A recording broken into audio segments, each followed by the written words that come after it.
You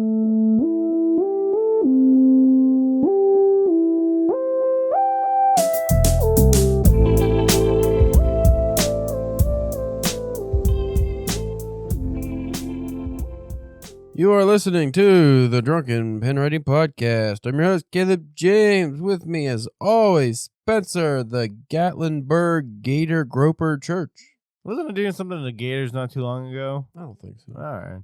All right. If it's not Gators, then what's the G? It's fine. I just thought you had me messing around with Gators before. Like The Go-Gurt Gargler. They're all terrible. Yeah. As you know, there's no cold open because we just recorded an episode, and this one might be long just because it's a 68 fucking list. Yeah, it's a longer list. Yeah, today we are discussing Stephen King movies ranked by the Tomato Meter. So Rotten Tomatoes have ranked these movies. Are you ready to blast the Tomato Meter? Woo woo. I already disagree with this list, and I only looked at a couple. Yeah. But we'll start. Number one on this list is one we just watched. Mm-hmm. This must be a little it has to be recency biased, right? Well, no. Well, yeah, but this is ranked at 88%, which is lower than the ones following this. So I'm assuming, I don't know. I don't know why they have it up as number one, because obviously it wouldn't be number one if they're going by the ratings. So the first one on this Tomato Meter list is The Long Walk, which just came out in September. Mm-hmm. And we watched it. Mm-hmm. We went to the theater, the cinema. Went to the Cinemaplex. The Phoenix Cinema. I don't know. We went and we watched this movie, and it was good. And I read the book a couple months ago, and it was good. Yes, both were good. Cooper Hoffman was the star of this. I did not realize. I by looking at him, I should have, but I didn't put two and two together. Philip Seymour Hoffman's son. Yeah, looks like him. Which I think he would be a good early Penguin. Yeah, I can see him being a Cobblepot. Yeah. Cooper Hoffman and David Johnson's soulful performances bring a lot of heart to Stephen King's dystopian tale, making The Long Walk a life or death ordeal for its characters, but a riveting ride for audiences. The synopsis from the highly anticipated adaptation, blah, blah, blah, it's a bunch of kids walking. You know, so I was to the Kingcast podcast, and they've been having some of the directors and some of the actors and stuff on the past couple episodes, and I guess they actually filmed that movie in chronological order. Really? Yeah, which makes sense because you figure as with the kids getting dropped off and stuff. So he's like, it was weird. They talked about how weird it was because as people are leaving, then it's also you have you can it kind of helped make the emotion stuff more real, because then they weren't on set anymore and stuff, and then the ones that were there for long, you could actually see they were starting to lose weight because they were actually walking. Yeah, and they had to take multiple takes. So they probably did put in a good amount of miles filming that movie. Yeah, I'm sure. That was directed by Francis Lawrence, who I believe did The Hunger Games. That was an interesting movie. It deviates from the book a little bit, but I thought it was a fine adaptation myself. Yeah, I feel like it captured the essence of the novel pretty well. The ending change was a little... I still don't know how to feel about it because I liked it, but then I felt it was a little too bleak. Well, it was weird. Oh, for the book or for the movie? The movie. I felt that it was weird that they changed it in one aspect, but almost ended it the same way as the book. Yeah, they changed the main part of the ending, but then ended it. The very last end scene is the same. But what I didn't like was that they give this message of hope and then pull the rug out from underneath you. And maybe that also correlates to real life, that not the movie maker's fault, but at the same time that came out, we had a national gun situation go on, and then that's it didn't the revenge kind of deal thing, that it's that's not what we need right now. But even if it wasn't for the real life events, that's still, I did not like that we that you incorporate hope, though, because that wasn't in the book anyway. Yeah, there was no hope in the book. Yeah, so it's you incorporated this message of hope and have a sacrifice kind of deal where it's okay, this is gonna make for a better tomorrow, and then immediately just pull it out, from underneath you. Didn't like that part, but anyway, number two, which I would imagine this is the actual number one if we're going by the Tomato Meter, because this comes in at a 94%. 1976's Carrie. Which I'm surprised that it would have such a high one just for being such like an older movie and having its own flaws, like, but for the sake of brevity here, so it's not an hour-long episode, I'm going to skip like the synopsises and stuff for some of these more well-known ones, but I'll read the ones that maybe we haven't seen or don't know. But I will give like some information. So this was directed by Brian De Palma, and this was definitely one of my favorite King movies. This was the first King movie, right? Mm-hmm. It's kind of well, yeah, because it was the first novel, so I think that is like the first movie based on his books too. I really enjoyed Sissy Spacek's portrayal. The mom still fucks with me to this day. That they're all gonna laugh at you. Like, she was fucking crazy. John Travolta, I enjoyed his demise. And oh, come on, the killing of 30-something-year-old teenagers, greaser teenagers, I really enjoyed. I thought it was a really good adaptation. I still like the movie more than I liked the book, but the book was good. And I will say that the Chloe Grace Moretz, which followed the book more closely, that newer version, sucked asshole. It's fucking garbage because they made it PG-13. Oh, garbage. Number 3 on this list is 1986's Stand By Me. It comes in at 92%. That's directed by Rob Reiner, which I forgot. Yeah. I forgot Rob Reiner did that, but it's a heartwarming tale of finding a dead body with your buddies. It's the story version, The Body, I really enjoy, which I like that they changed the name. It's actually a better name. The Body was a very good story, and this is one of those few times where I think both are equal. Yeah. I couldn't pick one that I liked better. It's been a while since I've read or watched either one, but they were very like they kept close to pretty much to the story, didn't they? In the movie. This was like the movie, one of my favorites as a kid, The Sandlot, except for which I think The Sandlot, like there's still somebody gets killed at the end of that. Not in the as the childhood part, but when the guy's reminiscing on his childhood. Yeah, and it's like, and then somebody just got gunned down. I think one dude got knifed in a bar. Yeah. When he was an adult or something. Might have even been Benny the Jet. But anyway, Stand By Me was like the version of that before The Sandlot, like a coming of age story with kids who are dealing with situations, maybe in this instance above what kids should go through, but it was really well done. And that starred Will Wheaton, River Phoenix, Corey Feldman, Jerry O'Connell, all-star cast as children.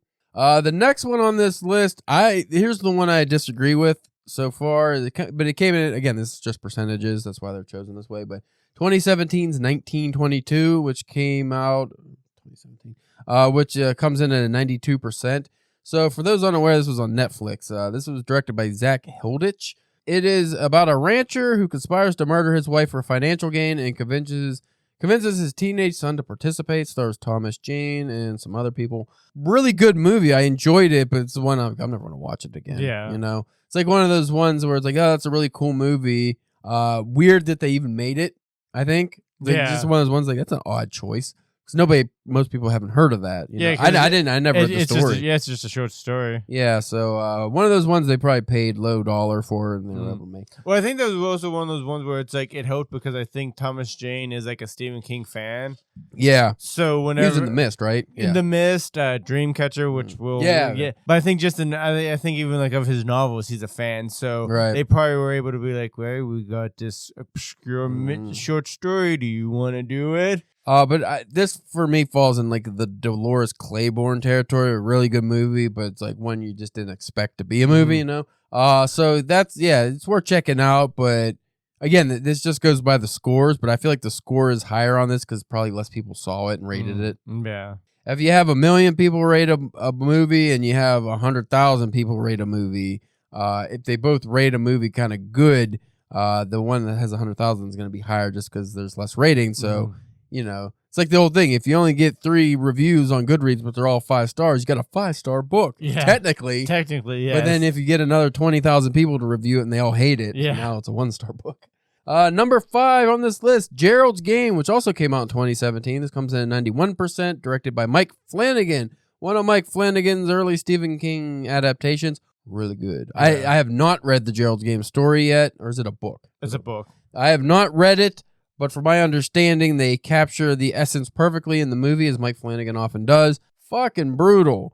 So this stars Carla, I always forget how to pronounce her name, Gugino? Georgino, pretty lady. Yes. Getting older now, though. She was in the, that fucking, what was that? She's been in a lot of stuff. What was the name of that Edgar Allan Poe show I watched? I think it was also Mike Flanagan. House of Usher? No. The Fall of House of Usher or whatever, yeah. She's older than that now. She's an older lady now, and you can see it. Yeah. And she's in her 50s, like, ah. But anyway, a woman accidentally kills her husband during a kinky game, handcuffed to her bed with no hope of rescue. She didn't kill her husband. He had a heart attack on top of her. Brain aneurysm or something. Something like that. But it has the scene where she has to get out of the handcuffs by tearing her hand. It's very gruesome in the movie. And it also has, I think it's the Moonlight Man, who's very freaky. Yeah. Very good movie. I have no problem with that being high on. Though, there's some on this list I would put in the top 5 and take all these off. Yeah. Personally. We'll get to them. But that's what definitely worth checking out. Next up, at number 6 is Misery, which comes in at 91%. This came out in 1990, and another Rob Reiner Stephen King movie. You know the story. Paul Sheldon, author Rex, is taken in by an obsessive fan who breaks his legs. In the book, they are cut off, I believe. But in the movie, hammered and somehow worse. Somehow it's worse. Well, because you see the foot bend at the ankle, like. I have not read the book, but the movie was excellent, and I heard the book as well. Do you attest to that? Yes. So check that out. That's James Caan and Kathy Bates. Classic. At their best, I think. Number 7 would be in my personal top 5. The Shawshank Redemption, which came out in 94. Oh, yeah. Comes in here to 89%. Story of Andy Dufresne. It's another excellent performance by Tim Robbins and Morgan Freeman. This is directed by Frank Darabont, who I don't know what else he's done. He did a couple, like, I think he did The Green Mile. He's done some other Stephen King stuff. He did the first couple of seasons of The Walking Dead. Well, Spencer knows the fella. So anyway, yeah, The Shawshank Redemption, classic. Like, that's one of the best movies of all time. Real quick, did he do it or not? Do you think he killed the wife and the? Yeah.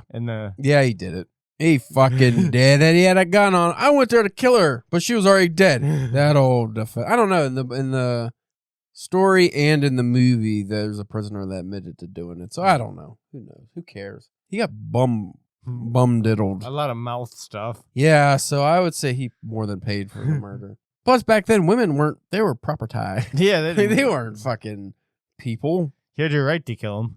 Yeah. Next up, I have not watched the movie, and you're gonna be mad. I've not watched the movie or read the book yet. Number 8, The Dead Zone, 1983, comes in at 89%. Stars Christopher Walken, and this was, which I did not realize, directed by David Cronenberg.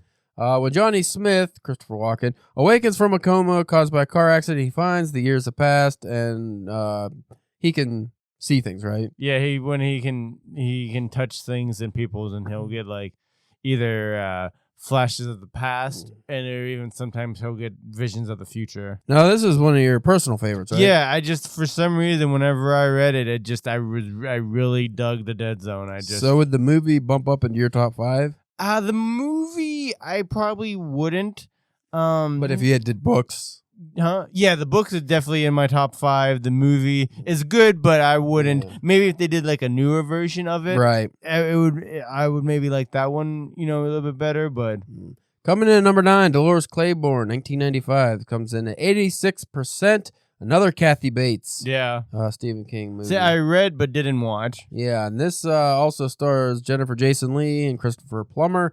It was directed by Taylor Hackford. I did not read the book, but the movie was excellent. Is that the one? That's the one where like she's running away from her abusive husband and the painting and stuff, right? There's like a weird painting. No, there's one. There's two that are very similar, like name wise. I always get them mixed up. What a fucking hunk of shit website you. Yeah, you got to go to like to get a full thing. It takes you to like a whole nother. Yeah, but then it didn't. It just sent me to a bunch of reviews. It didn't give me the. It didn't fucking give me the full synopsis. Here we go. I had to click on another thing. In a small New England town, Dolores Claiborne works as a housekeeper for the rich but heartless Vera Donovan. When Vera turns up dead, Dolores is accused of killing her elderly employer, so her estranged daughter, Selena, a well-respected New York City journalist, decides to visit her mother and investigate the matter for herself. As Selena digs deeper into the case, she uncovers shocking truths about the murder in her own childhood. And from what I remember, I think Dolores Claiborne killed her husband for diddling the daughter. Yeah. I remember. Next up is 2017's It, which came out at 85%. That was directed by Andy Muschietti. And that, everybody knows stories of It now. So I enjoyed that more than the TV miniseries. Yeah. And I think Bill Skarsgård is the definitive It. Everybody's like, oh, but Tim Curry. Yeah, Tim Curry was fun, but Bill Skarsgård was actually creepy. Mm-hmm. You can say something about the CGI being like, oh, it's not as cool with all the CGI, but still, Bill Skarsgård did the weird lip thing and made his eye twisty. Yeah. So I enjoyed it. I thought it was good. I don't think it's top 10 good. Honestly, I would put it at like 25. 30. No, I wonder if we could do it if it's separated, like It and It Part 2. No, like with Bill Hader and stuff, I think the adults come in. I thought it was really good. But It was like a rated R Stranger Things, honestly. Number 11, coming in at 84%, is 1980's The Shining, starring Jack Nicholson. This was directed most infamously by Stanley Kubrick. This is one of the ones that take the most liberties with the source material and deviate, and I would say a masterpiece on its own as a non-Stephen King work based on a Stephen King work. Yeah. The Shining is in it, the Shining ability, but it is very different from the novel. I really enjoyed the novel. People won't like this. Maybe it's just because I watched it first as a kid and it actually scared me when I was a kid, but I liked the movie more. A lot of times with that stuff, it's whatever you encounter first. Is normally what you tend to gravitate towards the most, especially at like a young age like that. Yeah, when you're impressionable. But I really enjoyed the movie. I'm surprised it's actually not higher. Yeah, that it came in at 84% is kind of shocking to me. I think because like Jack Nicholson, performance of a lifetime. Shelley Duvall, very good. Scatman Crothers, great. And I don't know where it falls on this list, but I thought Mike Flanagan's Dr. Sleep does an amazing job of combining both the book and the movie for a sequel. Yeah, we'll get to that, but yeah, The Shining is one that would be in my top 5 Stephen King movies probably. And I think Stephen King has warmed up to the movie more than he had in the past. Let me give my top 5 movies before we go into this list, and it warps my opinion too much. So number 1, I'm going Green Mile. Yeah, that's a personal favorite. I haven't read it yet, but I really, really enjoyed the Green Mile. 2, Shawshank Redemption. 3, that's a toss up because I really like Dr. Sleep. Yeah. So I'm gonna do Dr. Sleep before Shining? Yeah, I'm gonna do Dr. Sleep and then I'm gonna do The Shining. I've seen The Shining a bunch more, but I can watch Dr. Sleep more. Now I could go back and it'd be one of those things if it was on TV, I could check it out. Whereas The Shining, that's like maybe too intense. Yeah. So The Shining at number 4 and number 5. Ooh, I need a refresher on some Stephen King movies I've seen. Fuck. We'll go through the list. And I think I'll wait for my 5 just at the end to make sure I don't miss maybe anything. I will change it up, because I might be forgetting some stuff. Number 12 was a recent one we both watched. 2024 is The Life of Chuck, coming in at 81%, starring Tom Hiddleston. Mark Hamill's in this as well. Yeah. Directed by Mike Flanagan, another Mike Flanagan adaptation. I enjoyed it, though, just like the story. 81% is right where I would rank it. Yeah. Yeah.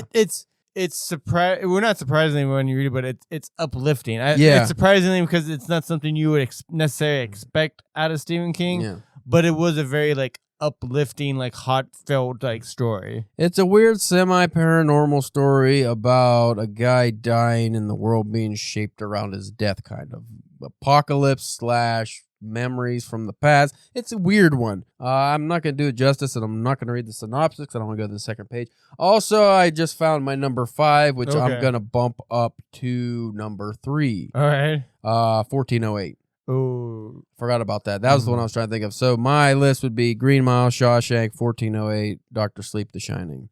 1408, I've watched fucking 500 times. So this came out in 2007 at 79%.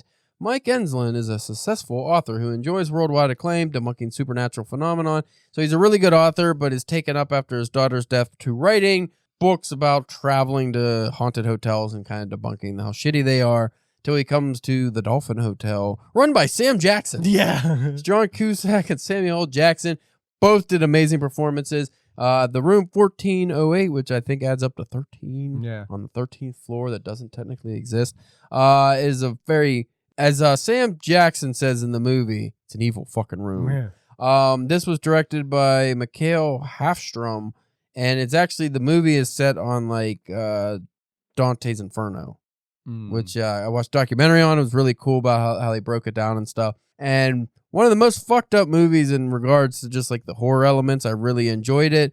And the short story was in the book on writing as an example about writing a story. Have you ever read the short story? Yeah. It was only a couple. It wasn't that long, was it? No, well, no, there's an actual short story. I think it's in. I thought it was in on writing. It was the whole story, unless he made it longer. I don't remember. But yeah, it was like in a. I think Everything's Irrelevant or something like that. I think it's in one of those. Yeah, but the story was okay. But like in the story, he's only in the room for like a second or something. But the movie's the whole thing. Number 14, surprisingly coming in at only 79%, is 1999's The Green Mile. Yeah, when you sent me this and I was flipping through and I saw that. Who the fuck is not liking The Green Mile? Racist asshole. Probably. Stars Tom Hanks and a very buff Michael Clark Duncan. Like prime. Yeah. Clark Duncan. Also directed by Frank Darabont. This is about some guys, I think in the 30s or 40s. They're running The Green Mile, which is death row. Mm-hmm. And they get what looks like a runaway slave character. I mean, I guess he wouldn't be, but I think they're in the South, so it kind of could be like Jim Crow era. Like, you're not slaves anymore, but you might as well be. Like, your fucking life sucks. A giant by the name of Michael Clark Duncan in the movie is John Coffey, not spelled the same, and he is able to heal people. And I won't give anything away because you should have seen the fucking movie by now. Right. It's really good. I did not read the short story. How was that? Oh, it was really good. It was originally put out in like 6 like little volumes. Now they have it all together in one thing if you want to read it that way. But it was like a serial kind of thing. But yeah, Green Mile is in my top 5 because it's excellent. One of those ones that's like, oh, I'm crying. Yeah. It's like, I did not expect a Stephen King movie to make me cry like this. Number 15, I do not agree with this placing at all. The Monkey, which we watched recently. Yeah, I did think that was really high. Number 77, when twin brothers find a mysterious wind-up monkey, a series of outrageous death tears their family apart. So it was directed by the infamous Oz Perkins and stars Theo James and Elijah Wood and some other people. The story was stupid and the movie was stupid, but they were supposed to be stupid. Yeah. I didn't enjoy the story that much. I enjoyed the movie a lot more because of the outrageous over-the-top gore and deaths. Yeah. And the overacting, and it's a fun movie if you like B-list horror, which is what it should be. Well, and also like in the movie, like the monkeys bring like an end to the world almost. Yeah, to where like it wasn't that high stake in the story. No. Number 16 is 2019's Dr. Sleep, coming in at 78%, directed by Mike Flanagan, starring Ewan McGregor, who I think does a great job of grown-up Danny Torrance. Yeah. This is about Danny Torrance when he's a grown-up alcoholic. Dealing with the trauma from The Shining as he's trying to make some kind of life for himself. This book was excellent and the movie was excellent. The movie combines the book with the original Shining lore, the movie lore, and he combined everything into a wonderful tale of intrigue and I would say mesmerizing cinematography. That was one of my favorites. That was one that it sucks because since they didn't when it was promoted, they didn't promote it as they barely promoted it for some reason. They didn't promote it as the sequel to The Shining. You're right. And so most people just didn't see it, which is weird to me. So I think because they were supposed to actually make a Dr. Sleep 2, but then it was considered a flop, so they never did. Yeah. Number 17. I've never actually watched this, though I know the ending, the twist, awful twist. 2007's The Mist. Coming in at 74%. You never watched The Mist? I never saw the whole thing, no. Oh, wow. Again, directed by Frank Darabont. This is starring Thomas Jane, and it's like a Cthulhu story, right? Yeah, in the mist. Monsters in the Mist, and the movie, actually, as far as I understand, has a better ending than the book. We have to hurry up now. Number 18, Christine, 1983 at 74%. I don't remember that being good, but apparently it was. Maybe it should be because it was directed by John Carpenter. I did not know that. Killer Car comes to life. 1958 Plymouth Fury comes to life, right? Yeah. Was the book dumb? It was. It sounds dumb. Yeah. The movie's dumb, right? Yeah, well, I don't know if I think I did watch the movie. I watched it when I was a kid. I don't remember. I mean, the movie, the book's kind of dumb, but it's like it's an enjoyable like read. Like, you know what I mean? Like number 19 coming in 1985 at 68% is Cat's Eye. That's a very young Drew Barrymore, directed by Louis Teague. The fuck was that one about? Cat? That sounds familiar. I can't remember if that's a cat follows a cat into a smoker's clinic. I don't want to click on it, but it's from now on. We're not going too deep into these, but no, I never saw that one. Number 20. I watched it when I was a kid. Don't remember much of it all, but I will have to watch the new one. I'll have to read the book. 1987's The Running Man, coming in at 67%, starring Arnold Schwarzenegger. Paul Michael Glazer is the director. It's about a guy's on a television program. He's got to run away from the city, hunting him down, and if he wins, he gets money or something. Was the movie and book good? I don't. The book's really good. Is it like fast paced? It's a Richard Bachman. Yeah, book. It's a Richard Bachman book, so it's very bleak and just like oh. But yeah, it was pretty good. The movie, I think I watched whenever I was younger, and you remember the big like Arnold moments, but yeah, it's probably stupid. Number 21, I never heard of this one. Sometimes They Come Back, 1991, 67%. This is directed by Tom McLaughlin, starring Tim Matheson and some other people I don't know. High school teacher Jim Norman reluctantly returns to his hometown with his wife to pursue something. I don't know. I'm not clicking on it. Never heard of that one. Yeah, that one doesn't sound familiar. Probably too high then. Number 22, this is a personal favorite of mine. I would put it in the top 10, but it's actually not that good. 1982's Creepshow, 66%. This is a George Romero movie. It's an anthology of horror tales written by one Stephen King. I actually have the comic version of it. It's stupid. And I think that's like he actually directed something in that too, didn't he? Stephen King? That might have been the second one. There's the Jordy Verrill story where the guy's like space fucking comet thing he touches and makes him into moss monster or some kind of moss monster. But I like both of them. They were both good. And I tried watching the show on Shudder, the Creepshow show. I watched like maybe the first season or something. It was okay.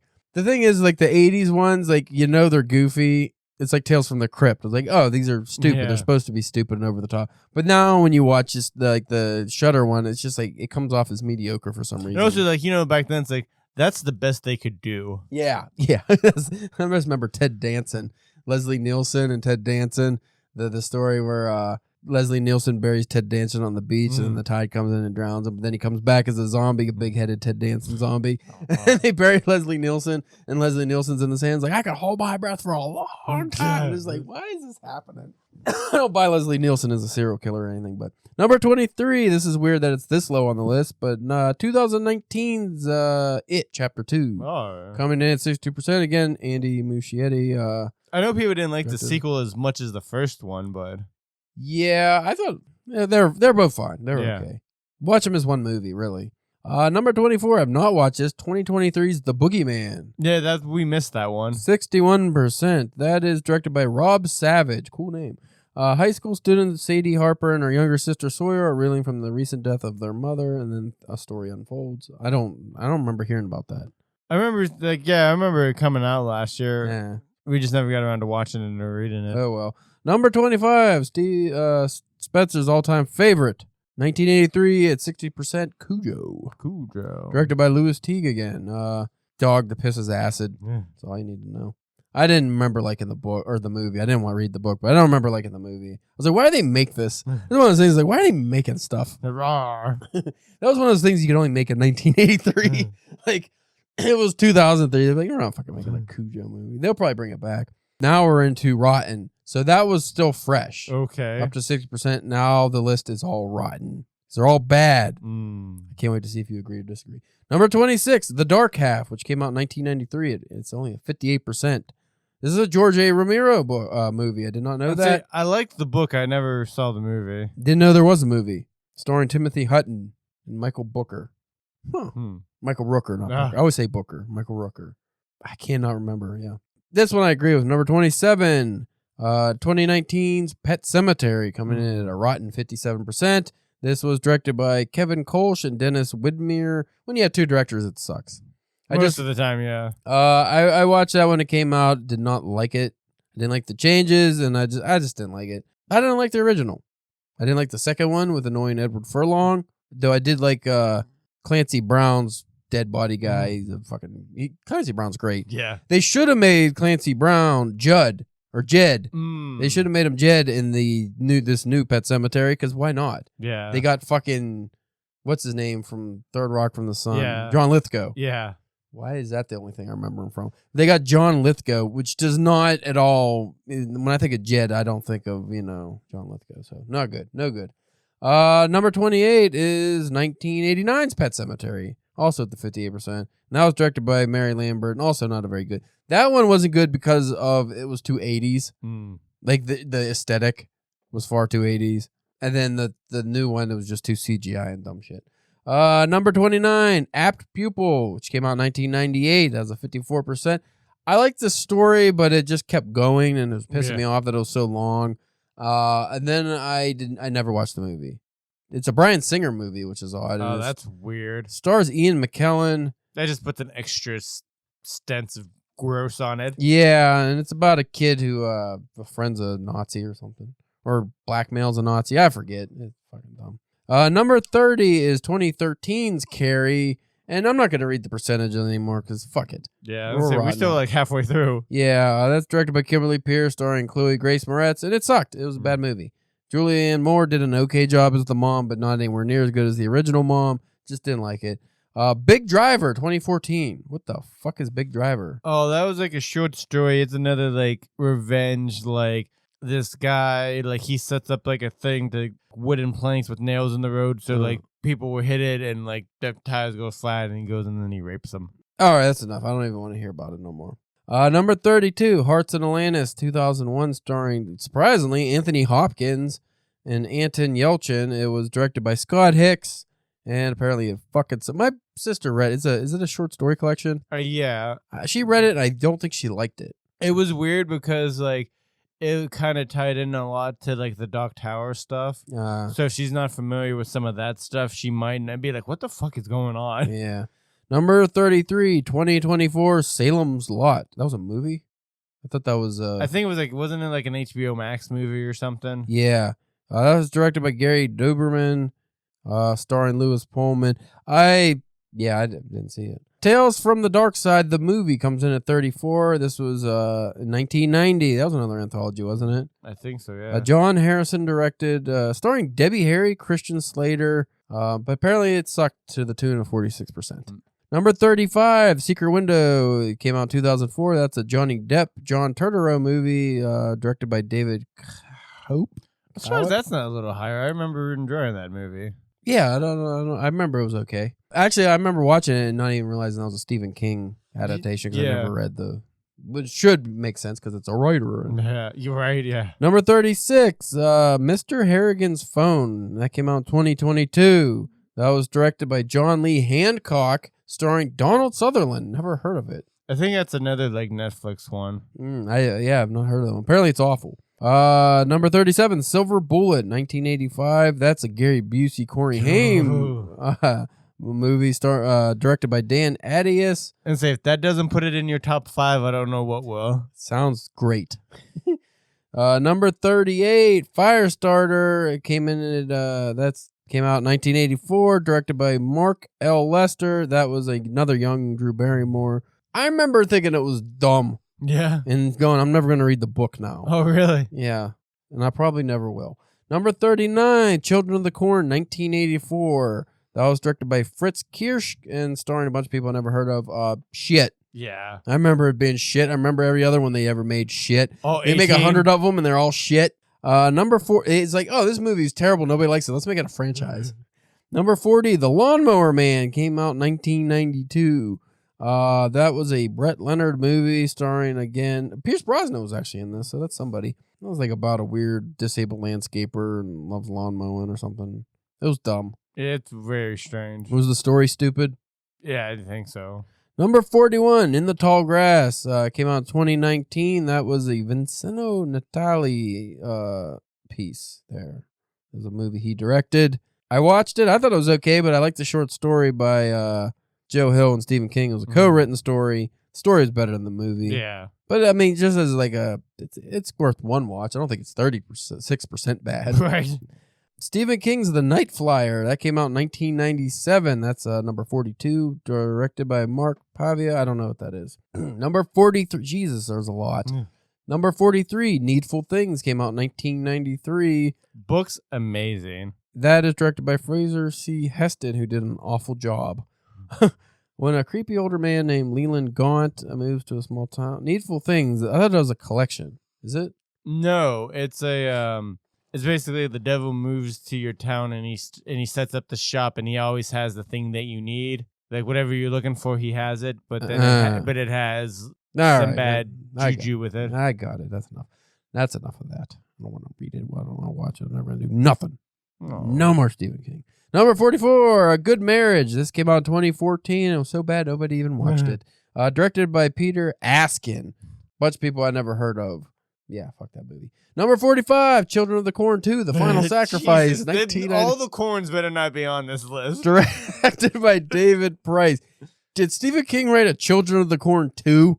No, it was just... Then why are we having the sequel to it? It was just one short story, I do believe. So it shouldn't be... Number 46. This surprises me. 1987's Creepshow 2 came in at 35%. This was a Michael Gornick direction. So no... what's his face? Ramiro. But it stars Tom Savini's in one of them. I still thought it was fun. Like I don't know why they make these things to be bad when they're not. They're good. They're good things. Because the young Caleb watched them. I don't remember if it was Creepshow 1 or 2, but the one that actually scared me as a kid. Few things have scared me in my life when I was a child. The original Nightmare on Elm Street. And again, I was watching these when I was like 4 or 5. So Jaws made me scared of swimming in water I can't see underneath. And the hitchhiker story from Creepshow, where the fucking hitchhiker lady keeps running over, is like, "Thanks for the ride." Like, it's all demonic. I'm like, Jesus, he just keeps saying, "Just die, thanks for the ride, lady." That actually gave me nightmares as a kid. So I don't know if that was in this one or not. I don't remember. Number 47, Sleepwalkers. That came out in 1992. That was directed by Mick Garris.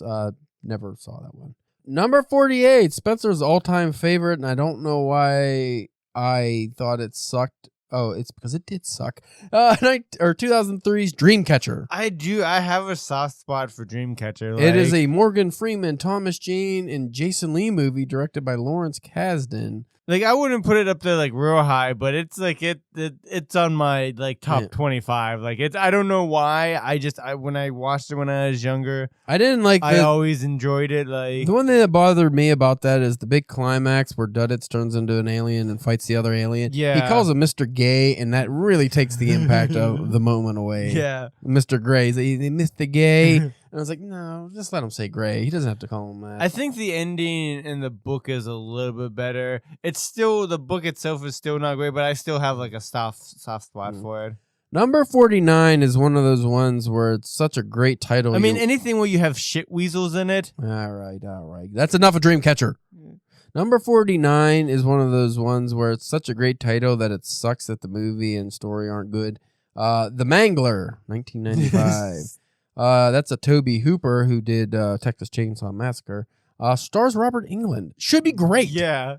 You got director of Texas Chainsaw Massacre, and you got fucking Freddy Krueger in a movie called The Mangler, and it's just about a guy who has ironing machines. But that's what it is. It's like an iron machine that kills people. Like, I mean, fucking why? It should be so good. I imagine that had to be during some of the cocaine era. This one, I don't even know what the fuck this is. Number 50 is Pet Sematary Bloodlines. Came out in 2023. Oh, I don't know. Directed by the fake-sounding Lindsay Anderson Beer. Oh, this is about a young Judd Grandel. He has dreams of leaving his hometown. So it's like an origin. Huh. Was that a show? What was that on? Yeah. Paramount Plus. Oh. When it's a streaming exclusive that you don't even hear of, it usually is garbage. Number 51 made me so mad that they even made this because it's not a fucking sequel, even though they said it was. The Rage, Carrie 2. Oh. Came out in 1999, directed by Kat Shea, starring Emily Burgle. Jason London was in this. It's just a fucking somewhat attractive brunette who powers her way through people's heads or something. I don't know. It sucked. It was like the Blair Witch Project 2. It's like, why is this a sequel? It's barely related to the original. Number 52 was a really good story, and I'm surprised they bungled the movie so bad. The 2004 movie Riding the Bullet. Oh, yeah. I really like the story. This was a Mick Garris directed David Arquette film. David Arquette was in this. Number 15, Spencer, is the 1992 Edward Furlong masterpiece, Pet Sematary 2. Directed again by Mary Lambert. She did not get it right the first time, so she thought the sequel would be better. If I remember correctly, I like the sequel more than the original. Oh, yeah? Yeah, because at least it had some... is the sequel, is it him getting the wife and putting it, like, is that what I just remember Clancy Brown being a fucking zombie guy and being over the top. He was like a sheriff and he was an asshole. And Edward Furlong was so angsty because he was just off a Terminator and he's like, I don't know. I thought it was fine. Number 54, I didn't even know this was a thing. 2002's Carrie. Oh. It was directed by David Carson, starring Angela Bettis. So this was a TV adaptation. Okay. Must have been great. Okay, so you got your Dreamcatcher is your fucking bad thing you liked. Yeah. This was my bad movie that I would put up higher than 55. I'd put this in my maybe top 30. Stephen King's Thinner. Oh, Thinner. Came out in 1996, starring Robert John Burke and a bunch of other people. This was directed by Tom Holland. I'm assuming he's not the Tom Holland. Yeah, not the Spider-Man Holland. It'd be funny if he was. I just liked it. The fat, gross guy being an asshole, and then he gets a blowjob while he's driving, and then runs over a gypsy. His blowjob turns and runs into a gypsy who curses him, and then he's grotesque and he keeps losing weight. I liked it. Thinner. I liked it. I thought it was good. Oh. That's another Bachman. Yeah.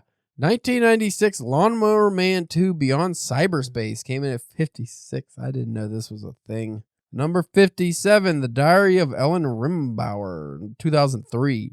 Yeah. What's the story? I don't. Yeah. Never.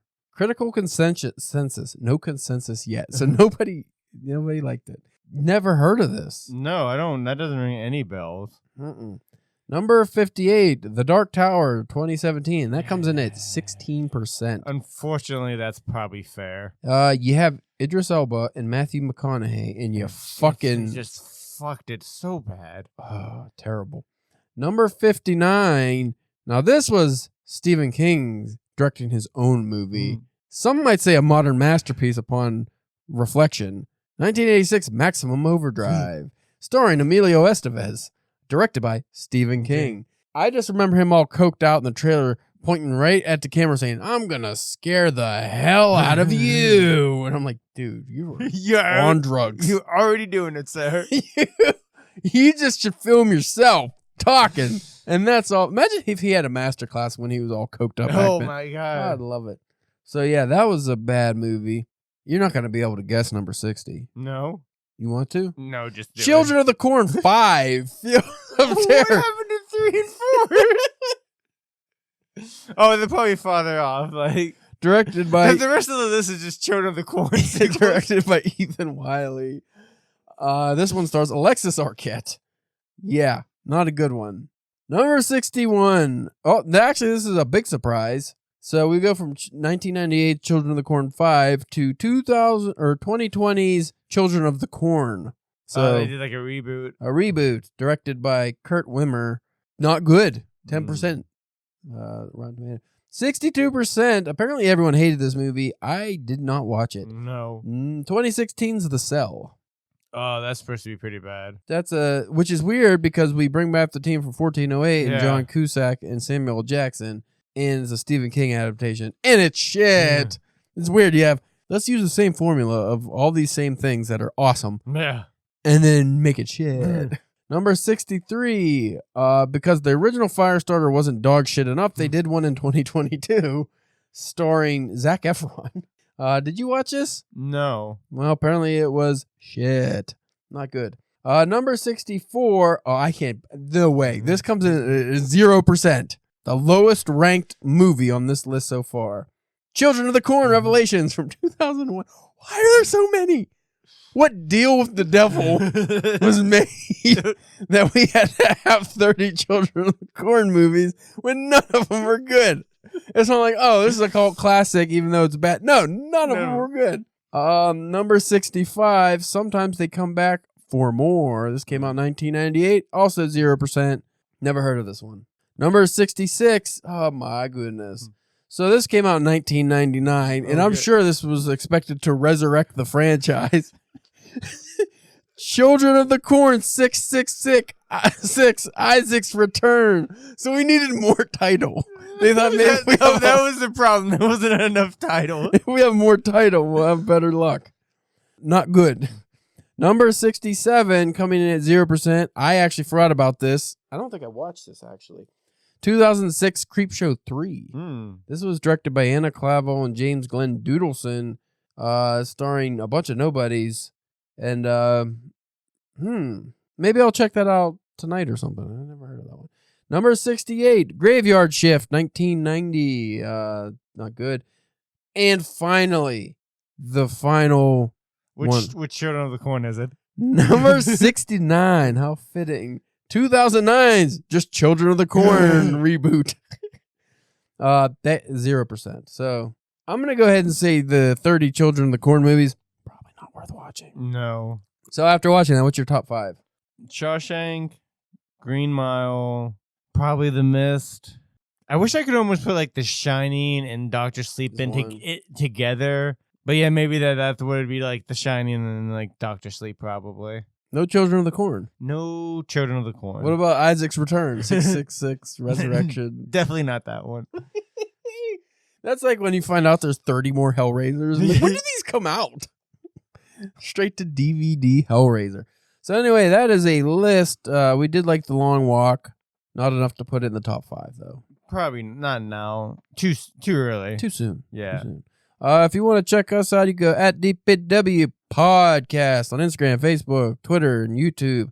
You can check out Spencer's OnlyFans. He's down there. Is this the Gatlinburg one? I don't even remember now. Yeah. You're down there in Gatlinburg groping gators. Yes. It was the original thing.